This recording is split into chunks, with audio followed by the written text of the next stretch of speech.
Bonsoir à toutes, bonsoir à tous, bienvenue dans ce Facebook Live tout à fait exceptionnel en direct depuis la caserne de pompiers de Nouvion-sur-Meuse dans les Ardennes. Ça fait longtemps qu'on prépare cette émission et on est très fiers de vous la proposer ce soir en direct avec de très nombreux invités pour rendre hommage à cette profession, pour rendre honneur à ces sapeurs-pompiers qui œuvrent H24 quasiment sur les Ardennes et sur toute la France d'ailleurs. Donc on va parler de ce soir. Vous allez pouvoir poser aussi vos questions en live dans les commentaires. Vous connaissez la mécanique, hein, vous pianotez sur votre smartphone, votre PC ou votre tablette. Alors, il y a beaucoup de monde autour de moi, comme vous pouvez le constater.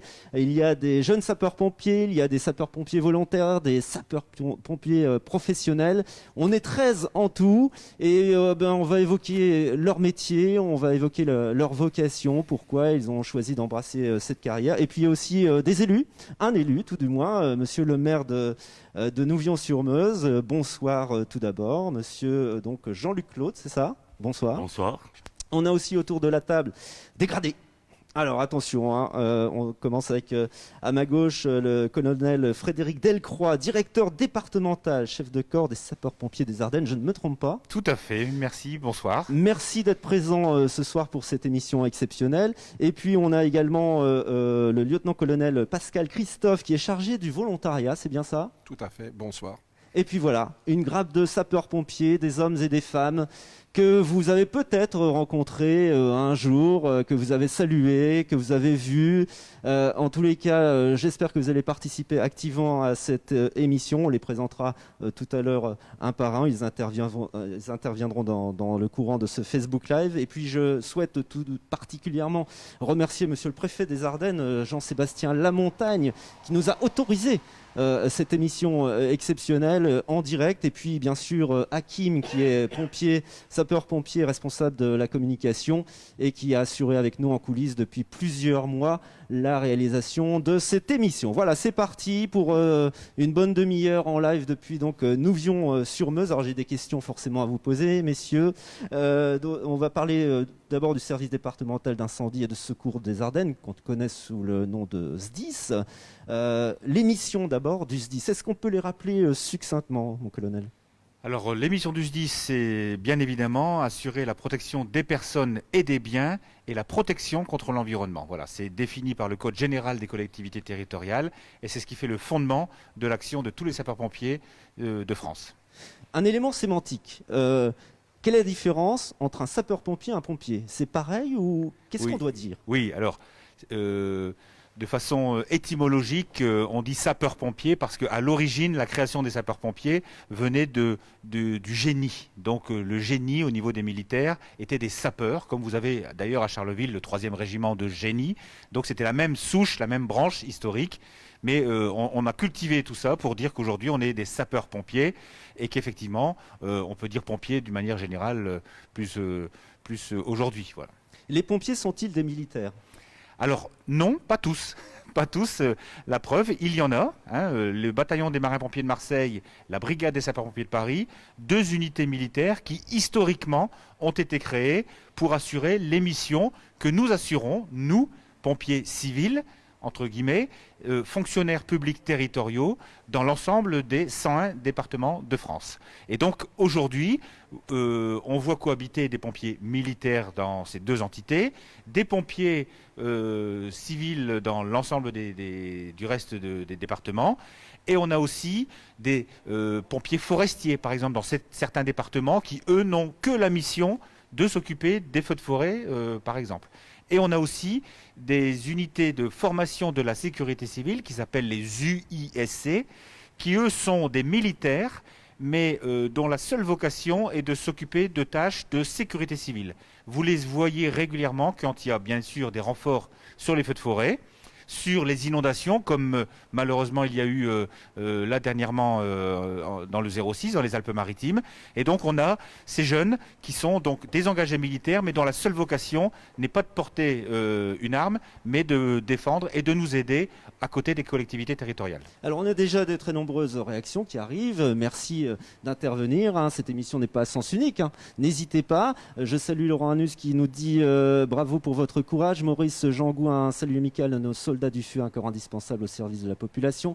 Et puis on est regardé aussi depuis la Belgique, puisqu'on est un média de l'Ardenne belge et française. Et Claude Barbier vous salue les collègues pompiers de Philippeville depuis la Belgique. Voilà.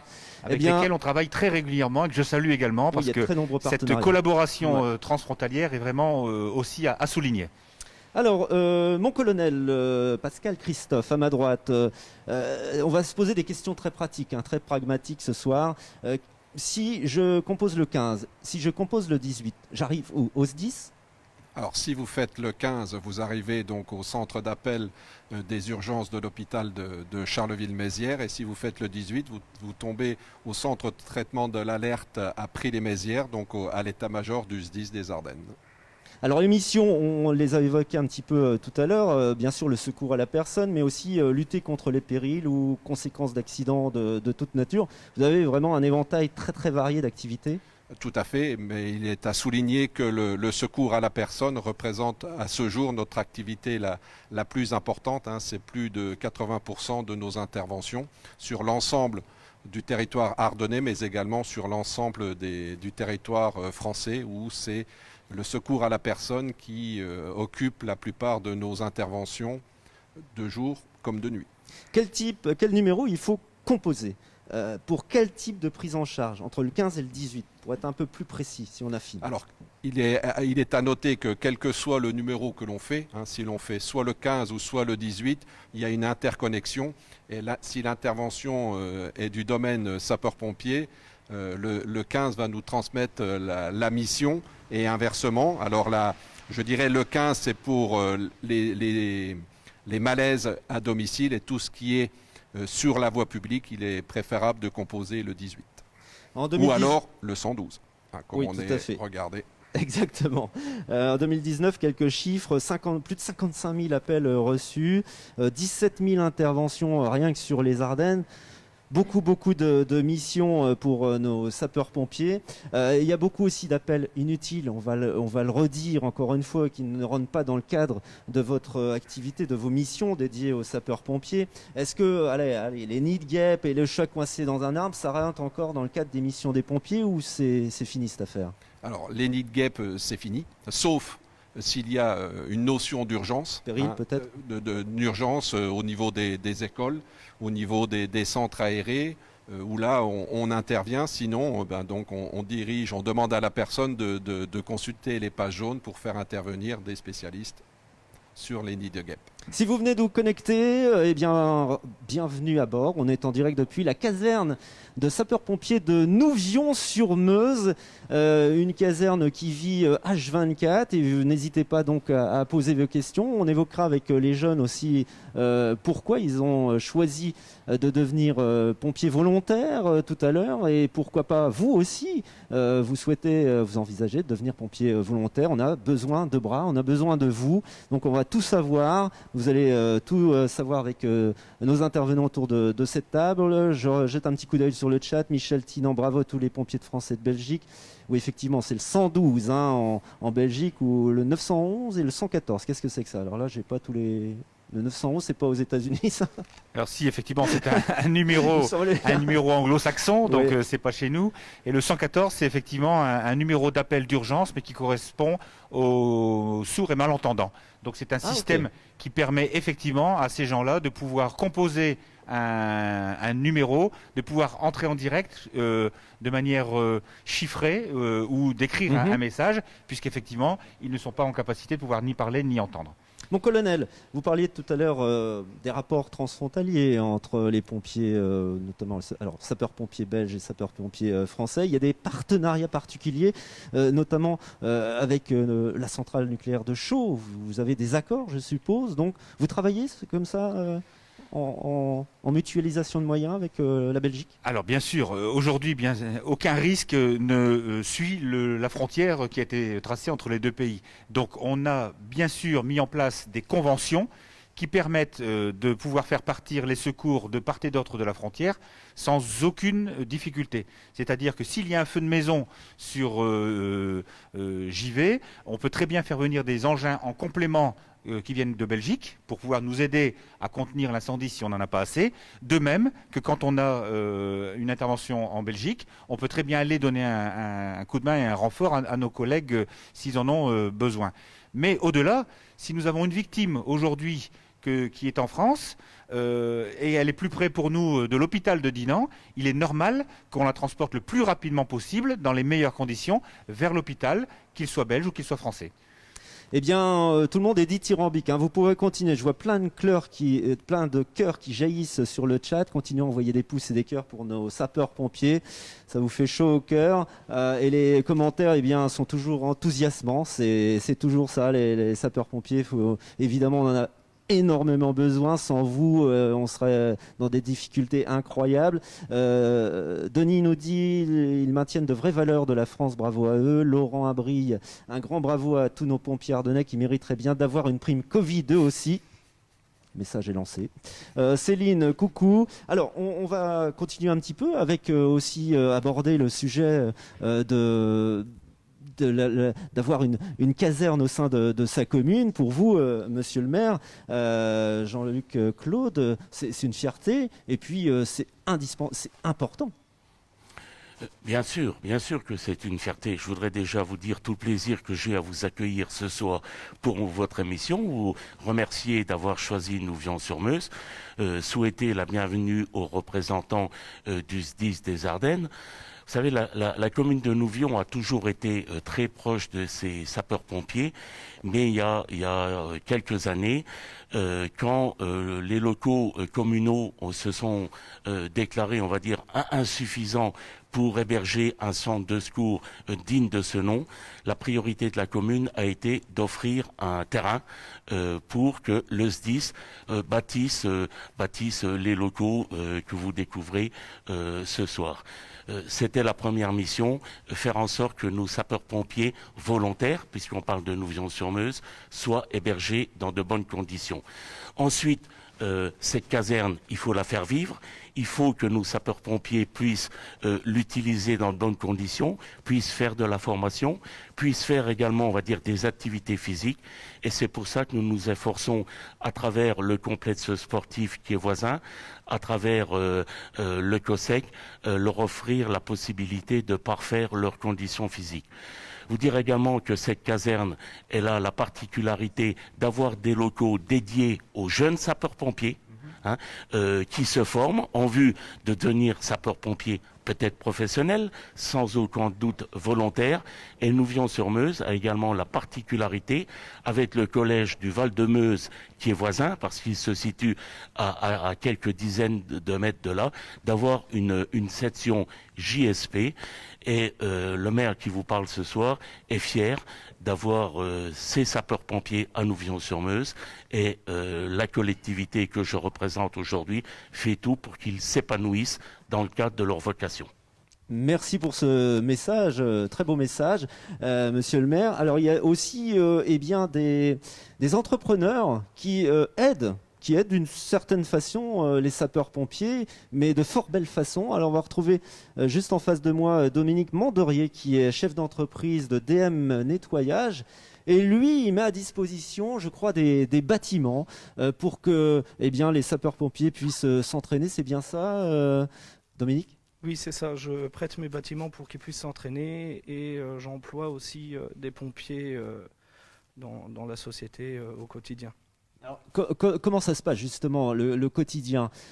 Vous leur permettez d'avoir des plages horaires très souples? Ils peuvent partir à tout moment, parce qu'évidemment, oui. Quand il y a un incendie, quand il faut rendre service à une personne, il faut sauver des vies, ils peuvent partir à tout moment pendant le travail. Donc vous, comment vous organisez? Comment ça se passe au quotidien? On s'organise à la demande, si besoin l'est, de la caserne, s'il y a des absences ou il manque pour des départs. Donc je les rends disponibles. D'accord. Voilà, Et à tout moment. pourquoi vous avez fait ça? Quelle a été votre démarche initiale? Pourquoi vous avez fait cette action? Ça va dans les deux sens. Moi, j'ai des pompiers qui sont formés régulièrement pour le secourisme, pour protéger mes bâtiments, etc. Et de l'autre côté, je rends je rends l'appareil en prêtant ou en mettant à disposition le personnel. Ok, voilà.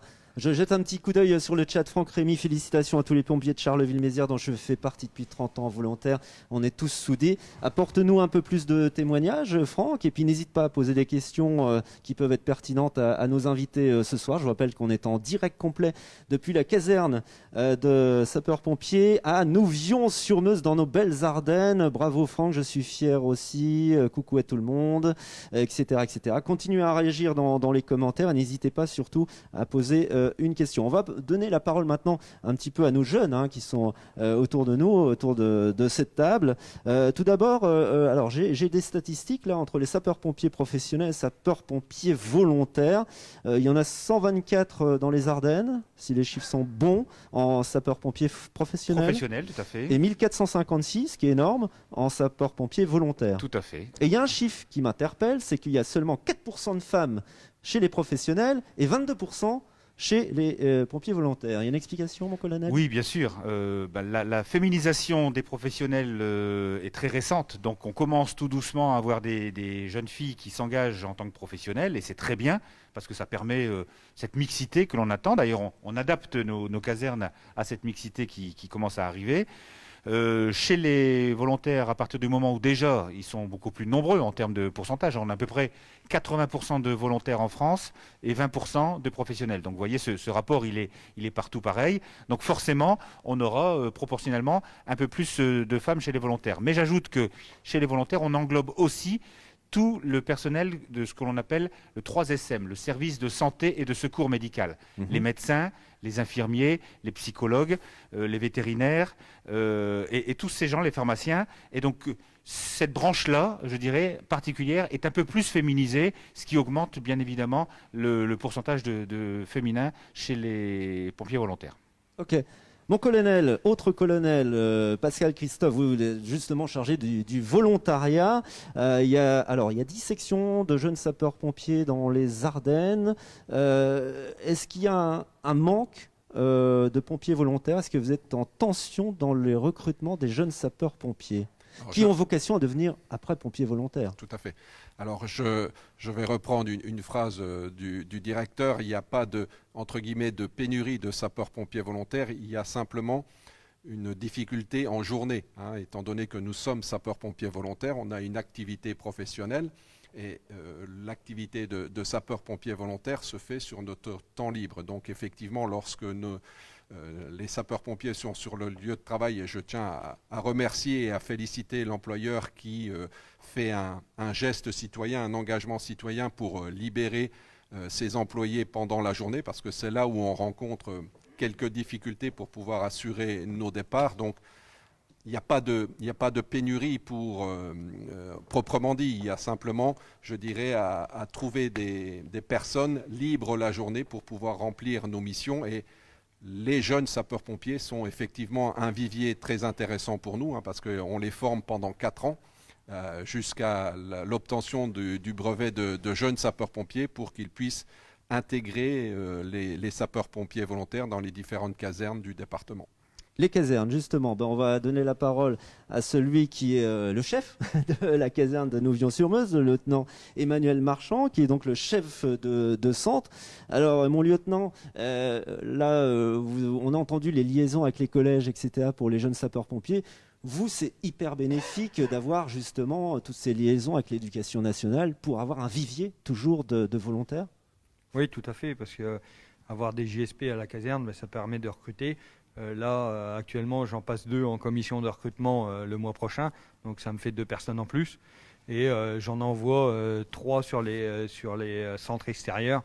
Il y a Poitéron et voilà, c'est très bien. Alors, au niveau des jeunes sapeurs-pompiers, est-ce qu'il faut des aptitudes physiques particulières ? Quelles sont les conditions pour pouvoir entrer dans cette perspective d'être jeune sapeur-pompier ? Alors pour être SPV, il faut passer la visite médicale et c'est le médecin qui nous déclare apte ou inapte.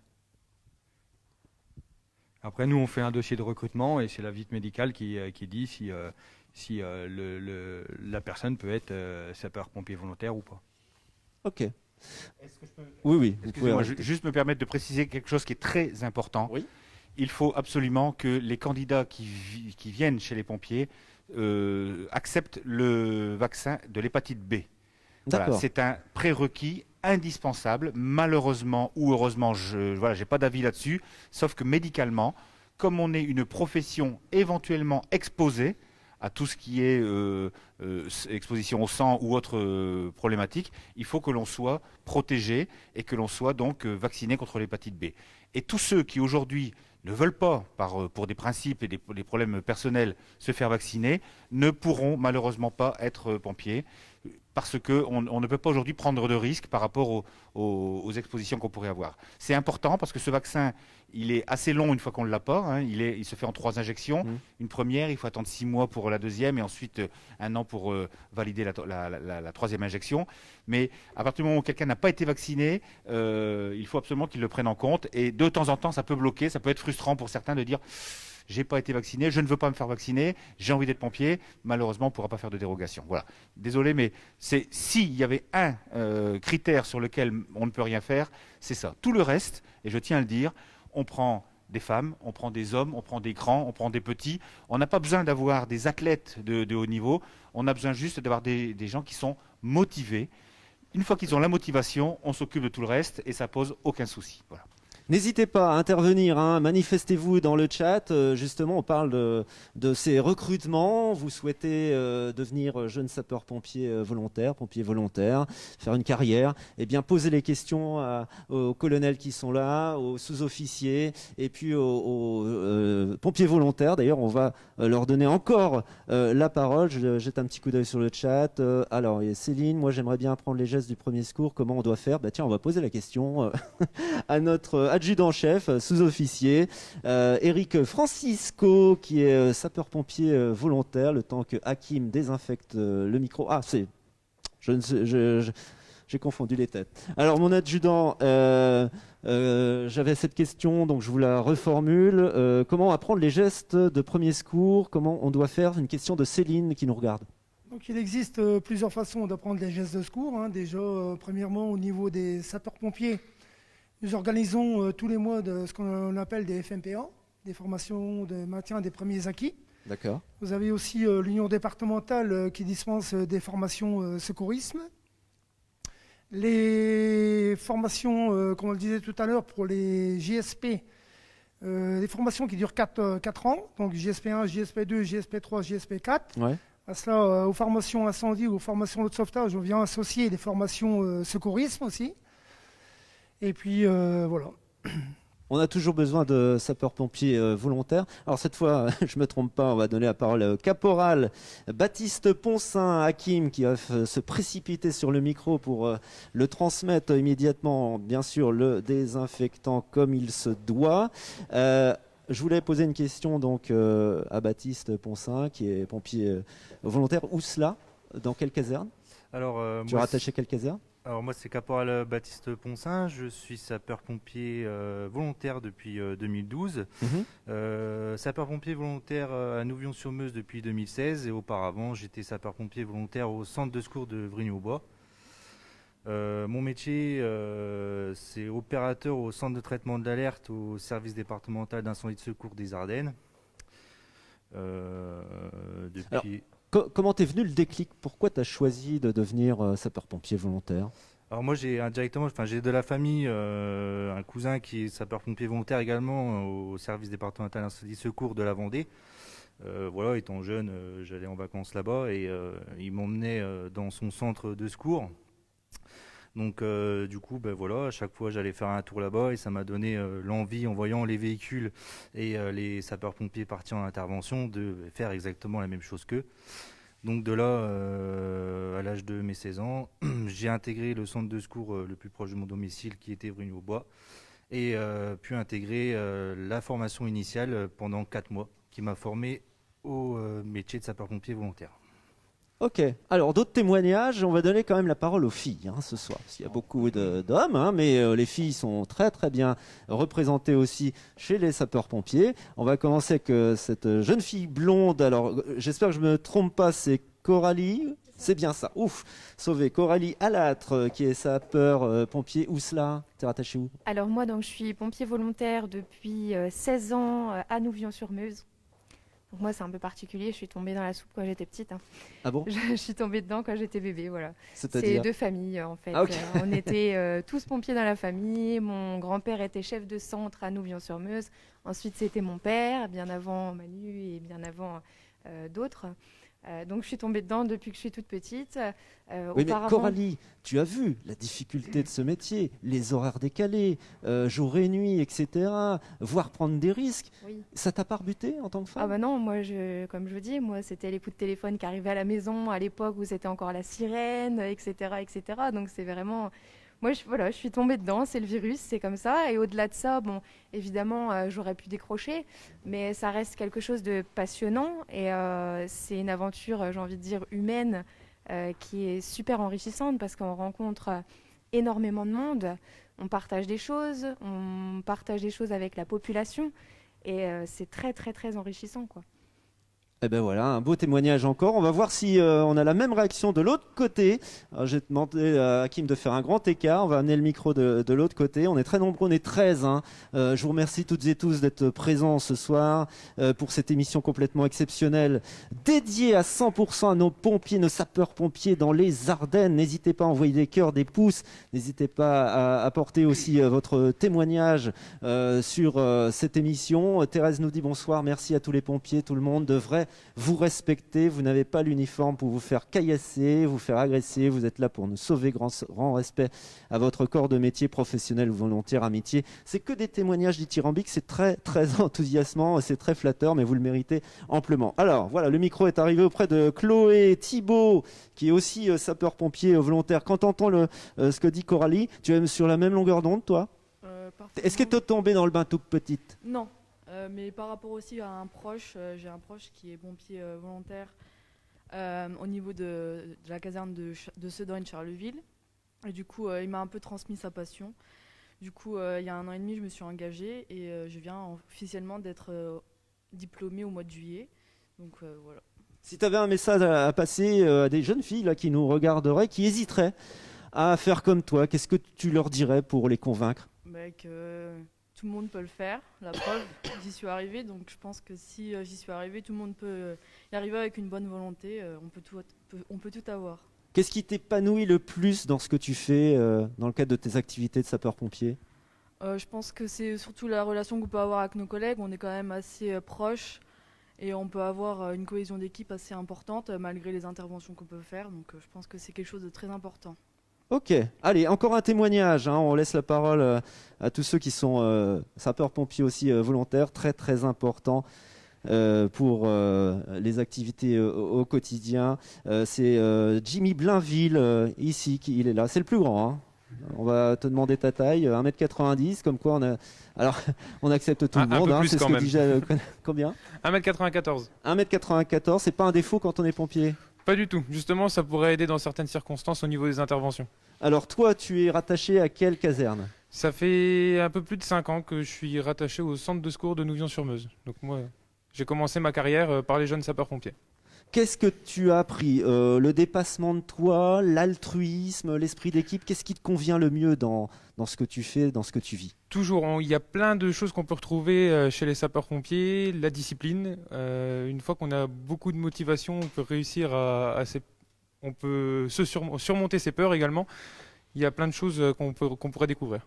Ok. Et le fait, alors, qu'est-ce que vous apportez mutuellement entre filles et garçons? C'est un état d'esprit différent, une vision de la peur différente sur certains... Après, ça, c'est propre à chaque personne, mais il faut savoir que tant les filles que les garçons ont leur place au niveau des casernes. Il y a une entente qui est commune. Forcément, les filles ont besoin d'aide sur certaines choses et on est toujours là pour les épauler. Ok. Bah merci Jimmy, et puis bah voilà, n'hésitez pas à intervenir encore. Est-ce que je peux juste me permettre d'apporter un petit bémol? On pourrait croire que c'est un comportement ou une réflexion un peu machiste. elle nous apporte aussi beaucoup, les filles, notamment sur les interventions en secours à personne. Les victimes sont aussi bien des hommes que des femmes. L'approche féminine au sein d'une ambulance est très importante. Et on a vu, moi qui ai vécu avant la féminisation, on a vu quand même une grande différence dans la réaction que certaines victimes pouvaient avoir, justement parce qu'une femme, peut-être une maman, leur parlait par rapport à certaines angoisses, à certaines réactions que nous, avec nos chromosomes, peut-être on ne ressent pas de la même façon. Donc c'est voilà, juste pour compléter ce qu'a dit notre collègue. Effectivement, et c'est normal, physiquement, elles sont peut-être de temps en temps, je dis bien peut-être de temps en temps, pas aussi performantes sur certaines actions, mais c'est pas grave parce que c'est un travail d'équipe. Mais par contre, en termes de féminisation dans les secours à personnes, on est vraiment très content qu'on ait intégré et accueilli beaucoup de femmes. Dites-nous votre enthousiasme, faites parvenir toutes vos réactions, pianotez sur votre smartphone. On lit les messages, on lit vos messages, on donne d'ailleurs priorité à ceux qui nous posent des questions. Envoyez des cœurs et des pouces parce qu'ils en ont bien besoin et ça leur fait chaud au cœur. Alors j'ai une précision de Christelle Desrues qui nous dit qu'on peut se former auprès de l'Union départementale des sapeurs-pompiers des Ardennes ou sur le site union-pompier.fr. On est d'accord sur... Tout à fait. Le collègue l'avait dit. Effectivement, pour le grand public, la formation aux gestes qui sauvent se fait par l'intermédiaire d'associations, dont notamment l'Union départementale des sapeurs-pompiers des Ardennes, qui a l'habilitation pour former le grand public aux gestes qui sauvent. Thérèse Fréture, est-ce qu'ils ou elles sont bien informés, aidés avant d'aller sur le terrain, car malheureusement, elles voient des morts? Bonne question. Peut-être qu'il faut leur demander. Puisque, qui veut répondre? Voilà, levez la main tout de suite. Ça leur est forcément arrivé un jour. Qui a été confronté déjà avec la mort? Jimmy. Ah ben on va faire les deux. Allez, hop, Jimmy, donne la parole tout d'abord à Coralie et ensuite Jimmy. Alors, toi, comment tu as réagi la première fois que tu as vu une personne décédée? Alors, je pense que quand on arrive sur une intervention, on est avant tout pompier. Et je pense qu'on ne se pose pas la question. On fonce, on y va. Et je pense que c'est plutôt en rentrant à la maison qu'on cogite parfois. C'est pour ça qu'il existe des débriefings quand on rentre d'ailleurs d'intervention. On a toujours un débriefing avec notre équipe où ça reste entre nous, etc. Et si vraiment besoin pour les personnes qui sont un peu plus sensibles, on a toujours à disposition des cellules psychologiques ou des choses comme ça. Donc je pense qu'il y a tout ce qu'il faut pour justement pas broyer du noir tout seul à la maison, etc. Mais je pense qu'avant tout, on ne réfléchit pas et on avance et on fait ce qu'on a à faire sur le moment. Est-ce que toi aussi, Jimmy, donc, tu te confies à tes collègues? Est-ce que tu fais... Qu'est-ce que tu as fait la première fois? Moi, la première Comment fois... tu t'es comporté? Alors, on nettoie le micro, voilà, pour l'aseptiser. Merci. Moi, la première fois, forcément, c'est un peu une découverte. Donc, je me suis mis un peu en retrait par rapport à mes collègues. Je les ai laissés travailler. J'ai observé également un peu la scène et ce qui s'est passé. Comme l'a dit Coralie, en rentrant d'intervention, on en a discuté avec le sous-officier gradé qui était responsable de l'intervention. Et derrière, effectivement, si on en a besoin, il y a toujours une suite logique au niveau de notre hiérarchie pour qu'on puisse avoir un système d'aide s'il y a besoin. Ils ne sont pas laissés tout seuls de toute façon. Vous êtes toujours là. Tout à fait. Les gradés sont là, les cadres sont là pour aider. Et puis le service de santé est également là et c'est important de pouvoir débriefer et malheureusement, même si j'aime bien le dire, on est des soldats de la vie, malheureusement la vie parfois peut nous échapper et effectivement on ne laisse pas une équipe en détresse. Il est de notre devoir en qualité soit de chef de centre ou au-delà et du service de santé de les prévenir pour que l'on puisse apporter tout le soutien à nos collègues. Ok, on est toujours dans ce live, si vous venez de vous accrocher à cette émission spéciale, vous venez peut-être de rentrer du boulot, eh bien restez connectés et surtout n'hésitez pas à intervenir, je vous le rappelle, vos questions sont les bienvenues à tous ceux et toutes celles qui sont présents ce soir dans cette émission exceptionnelle depuis la caserne de sapeurs-pompiers de Nouvion-sur-Meuse dans nos Ardennes. On essaie de distribuer la parole à des sapeurs-pompiers volontaires, des professionnels. Alors, Sébastien Courbet, capitaine Sébastien Courbet, toi, Sébastien, tu es chef de centre de Charleville. On se connaît, c'est pour ça qu'on se tutoie. On va pas faire la fine bouche. Donc Sébastien, toi tu es professionnel. Donc toi tu n'es pas volontaire, si on comprend bien la distinction, c'est ça? Oui, tout à fait. Donc je suis sapeur-pompier professionnel et affecté au centre de secours de Charleville. Néanmoins, je travaille tous les jours avec des sapeurs-pompiers volontaires et je ne pourrais pas travailler sans. J'ai la responsabilité de la compagnie numéro 3, donc, qui compte les centres de Charleville, Poitéron, Nouzonville et Nouvion-sur-Meuse. Donc les 3 derniers centres que j'ai cités sont composés à 100% de sapeurs-pompiers volontaires et leur disponibilité, le positionnement de ces centres de secours permet un maillage et une réaction rapide des sapeurs-pompiers en tout point de la compagnie. Donc même si je suis sapeur-pompier professionnel, je ne peux pas faire sans les sapeurs-pompiers volontaires des centres de secours. Donc n'hésitez pas, inscrivez-vous. Le recrutement, on en a parlé tout à l'heure. On a besoin de jeunes sapeurs-pompiers aussi volontaires qui veulent gagner en courage. Alors on va justement évoquer ces jeunes, très jeunes sapeurs-pompiers volontaires. On a 2 qui vont apporter leur témoignage. Ils s'appellent Orlan Demar et Tim Birel, si je ne me trompe pas. Ils ont tous les 2 des lunettes. Alors, on va tout d'abord donner la parole à la jeune fille, si ça ne te dérange pas, Tim. Donc, c'est Orlan. Orlan, d'abord, tu as quel âge? J'ai 14 ans. 14 ans? Et Oui. depuis quand tu es jeune sapeur-pompier? Depuis mes 10 ans. 10 ans? Oui. On peut commencer à quel âge, mon colonel? En principe, c'est 12 ans, puisqu'on a un cycle de formation de 12 à 16 ans, et Oui. ensuite on peut passer pompier Donc là, 10 volontaire. ans. Là, 10 ans, c'est une petite exception, et effectivement, très motivé. Alors, très motivé. Quelle est justement cette motivation incroyable que tu as depuis l'âge de 10 ans? Comment ça t'est venu? Parle bien dans le micro. C'était quand j'étais plus jeune. J'ai ma cousine, elle était en JSP, donc à Nouvion aussi. Et ça m'a donné envie de voir les camions, etc., aller la voir au défilé. Ça m'a donné envie de rejoindre les pompiers. Qu'est-ce qui te plaît le plus? Tout en général, les pompiers, venir en aide aux personnes, etc. Est-ce que les aptitudes sportives pour toi c'est compliqué ou tu fais ça facilement? Non, puis les formateurs sportifs, ils s'habituent aux jeunes, etc. Suivant leur aptitude sportive, et puis on s'améliore de jour en jour, on va dire. Ok. Voilà. Ben voilà. Il y a 37% de jeunes filles dans la section, dans les jeunes sapeurs-pompiers dans les Ardennes. On peut augmenter encore ce pourcentage. C'est pour ça que les témoignages comme cette jeune fille sont importants. Tout à fait. Alors on pourrait même imaginer du 50-50, puisqu'aujourd'hui Bien sûr. ce serait la vraie parité, comme on l'attend tous et qu'on l'espère tous. Là, effectivement, chez les jeunes, c'est très très bien que on ait cette mixité qui soit vraiment très représentative. Tim, voilà, le micro est désinfecté. Tim, toi, comment tu as eu le déclic? En voyant un camion de pompiers à la télé, comment c'est venu? Alors moi, c'est venu en fait avec l'option du collège. Ça m'a permis. Ça, c'est intéressant comme témoignage. Ça m'a permis de Ouais. découvrir les pompiers avec cette option. Mais j'avais déjà eu dans l'optique de devenir jeune sapeur-pompier, mais j'avais jamais eu l'occasion comme ça de prendre l'occasion. Ok.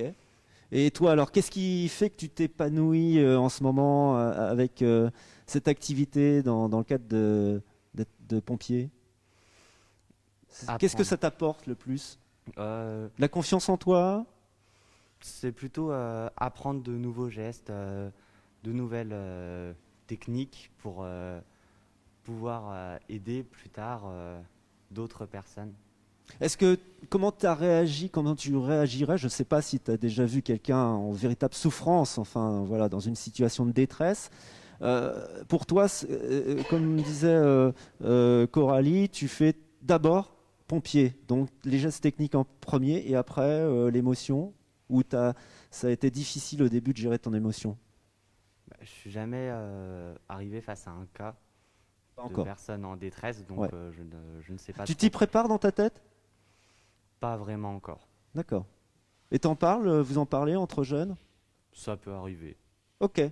Donc si tu avais un petit message là, à passer à ceux et celles qui nous regarderaient, qui voudraient faire comme toi, tu leur dirais quoi pour les motiver, pour enclencher le déclic?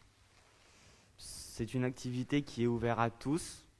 qui permet d'apprendre énormément de choses, que ce soit sur le geste technique ou juste pour apprendre en fait. Ok. Merci de ton témoignage, merci à toutes et tous. On a donné la parole à tout le monde. J'ai oublié personne, rassurez-moi. Voilà, je ne voudrais pas faire de frustration quand même. Et puis on vous remercie de votre présence. Je regarde ce que vous dites dans les commentaires. Florine, chaque jour partout en France, les sapeurs-pompiers volent au secours de la population en faisant preuve d'un grand courage et de sang-froid. Merci à vous tous. Force à vous, prenez soin de vous. Félicitations à tous ces jeunes qui s'engagent dans ce corps de métier.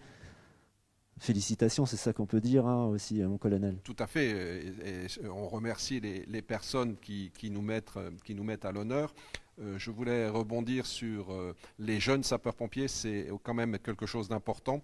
Ça fait partie de leur cursus scolaire et surtout s'ils deviennent jeunes sapeurs-pompiers ou après sapeurs-pompiers volontaires dans le cadre du service national universel, ils seront dispensés de la deuxième partie, donc c'est quand même un engagement qui est reconnu au niveau national et ça, c'est l'école entre guillemets de la vie et c'est même plus tard, s'ils sont titulaires du brevet de jeunes sapeurs-pompiers avec un complément de formation, ils peuvent devenir agents de sécurité. Donc c'est une formation qui est quand même entre guillemets valorisante, importante. Et puis on peut évoluer dans les grades, on peut être sous-officier, officier, donc il y a une belle évolution. Oui, tout à fait. Je dirais l'avantage dans les petits départements, vous l'avez dit vous-même, le nombre de sapeurs-pompiers professionnels est moindre, donc effectivement il y a des possibilités importantes pour les sapeurs-pompiers volontaires qui ont bien sûr de la disponibilité. On peut commencer sapeur-pompier de première classe et terminer colonel. Allez, prenez le temps d'envoyer des messages, d'envoyer des réactions et surtout des messages de remerciement dans les commentaires pour tous ces sapeurs-pompiers qui se dévouent tous les jours pour sauver des vies, pour venir au secours de nous toutes et nous tous dans les Ardennes. Et on est fiers de les recevoir ce soir dans cette émission complètement exceptionnelle. On va parler maintenant de toute autre chose, d'autre chose. On va parler de communication, parce que ça me semble important aussi de communiquer pour le recrutement. Et il y a eu, vous vous souvenez, en 2018, un clip qui est sorti, signé de Nassim Ifoura, qui est pompier volontaire sur Givet. C'est une clé de communication, un levier de communication qui a été incroyable puisque je crois qu'on atteint plus de 2 millions de vues à ce jour de ce clip. Il a ému beaucoup de monde. Un monde sans pompiers. Est-ce que ça reflétait la situation? Est-ce que c'était un besoin de communiquer, une alerte? Je pense que c'était effectivement un électrochoc. Comme le directeur et moi-même, on vous l'a dit tout à l'heure, il n'y a pas de pénurie, mais malheureusement, si... surtout on manque de disponibilité et malheureusement on peut refuser des départs ou des départs qui vont être faits dans un délai beaucoup plus long et c'est pour ça qu'il est, je le répète, je remercie l'employeur présent aujourd'hui qui libère sur le temps de travail ses salariés pour pouvoir apporter assistance à la population et c'était aussi pour faire prendre conscience à la population que il ne faut pas hésiter à venir frapper aux portes de nos casernes pour pouvoir remplir des missions. Et aujourd'hui, on a aussi la possibilité de s'engager sur une seule mission, en particulier le secours à personne. On peut se former uniquement sur le secours à personne. Parce que, je le répète, c'est 80-85% de nos interventions. Donc, ça ouvre un panel plus important de viviers pour pouvoir, pour la personne qui a peur, je dirais, des flammes, elle peut venir quand même chez nous pour pouvoir souscrire un engagement en qualité de sapeur-pompier volontaire et n'assurer que des missions de secours à personne. Vous êtes une centaine à nous regarder en ce moment. On vous remercie infiniment de suivre cette émission qui est très utile, très intéressante, surtout pour les jeunes qui veulent devenir sapeurs-pompiers. On est toujours dans le domaine de la communication. Je vais rester avec vous, Pascal Christophe. Vous êtes lieutenant-colonel, je vous le rappelle, chargé du volontariat. Alors, vous utilisez beaucoup les médias sociaux. Kim l'utilise au quotidien. Et puis on a même une application, si je ne me trompe pas, qui est très utile pour les sapeurs-pompiers volontaires. Ça s'appelle MyStart, où on peut recevoir donc des messages d'alerte et d'être disponible très rapidement, de savoir si on est disponible ou pas, c'est ça? Tout on peut l'expliquer un petit peu? Tout à fait, ça permet aux sapeurs-pompiers volontaires sur son lieu de résidence ou n'importe où de pouvoir se déclarer disponible, et ça nous permet de pouvoir récupérer dans des délais très très courts de la disponibilité de nos sapeurs-pompiers volontaires. Et c'est une liberté, et il est important que le service départemental d'incendie et de secours travaille avec ces outils-là, avec les réseaux sociaux. Et je pense que le directeur aime la communication, et il est important que l'on soit connu et reconnu, parce que on touche avec ces réseaux sociaux la population. La preuve, on est là, il y a une centaine de personnes qui suivent cette émission, et je dirais aujourd'hui on ne peut pas passer à côté de l'utilisation de ces réseaux sociaux. Et puis c'est une valorisation et puis une implication très très importante pour le volontariat. Donc voilà, l'aspect communication me semble aussi essentiel pour montrer votre métier, vos activités et l'utilité sociale que vous avez. Thérèse Fréture nous dit pour les volontaires, est-ce qu'ils sont payés correctement, ainsi que pour les professionnels, car ils le méritent? Bon, on pourra aborder ce débat. C'est une très bonne question. Je remercie de l'avoir eu, parce que voilà, tout doit être dit et tout doit être clair. Aujourd'hui, on ne parle plus de pompiers bénévoles. Voilà, ça c'était avant, c'est-à-dire bénévolat, c'est quand les gens font une activité sans recevoir aucune rétribution. Aujourd'hui, que ce soit clair, les pompiers volontaires reçoivent des indemnités horaires pour compenser le temps qu'ils passent pour les pompiers. C'est pas beaucoup, ça varie de 8 € de l'heure à 11 € selon le grade. Voilà, vous voyez que c'est pas énorme, et en fonction du temps qu'ils passent, donc on les indemnise sur ce format-là. C'est un peu multiplié la nuit, le week-end, mais que les choses soient claires, c'est pas grâce à ça qu'on s'enrichit, simplement c'est le juste retour du temps qu'ils passent en se formant, en intervenant, en étant disponible et en astreinte chez eux. Ça veut dire qu'on se limite. On ne va pas à la piscine, on ne va pas faire les courses dans le grand magasin. On est quand même à disposition, parce qu'on sait qu'à tout moment, le bip peut sonner et qu'on doit pouvoir aller en intervention. Donc, c'est normal. Ce sont des petites compensations, mais ça permet simplement qu'on puisse dire, voilà, en fonction de ce que vous avez donné, vous avez une petite rétribution. Voilà, c'est uniquement pour ça que je voulais le dire, c'est qu'il n'y a pas de tabou, on n'a rien à cacher là-dessus.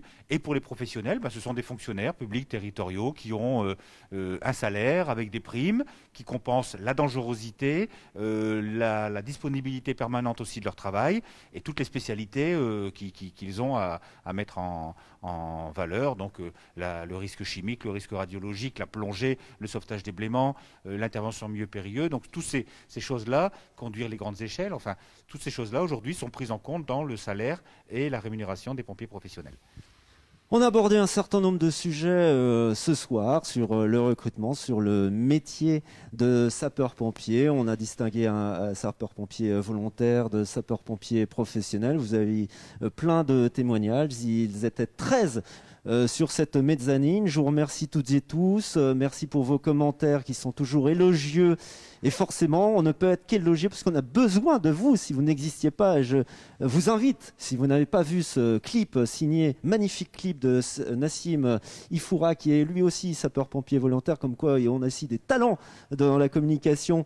Et ce clip a été vu des millions de fois en France. Regardez-le, vous le retrouverez sur YouTube. Il s'intitule Un monde sans pompiers. Il est très émouvant et très très important.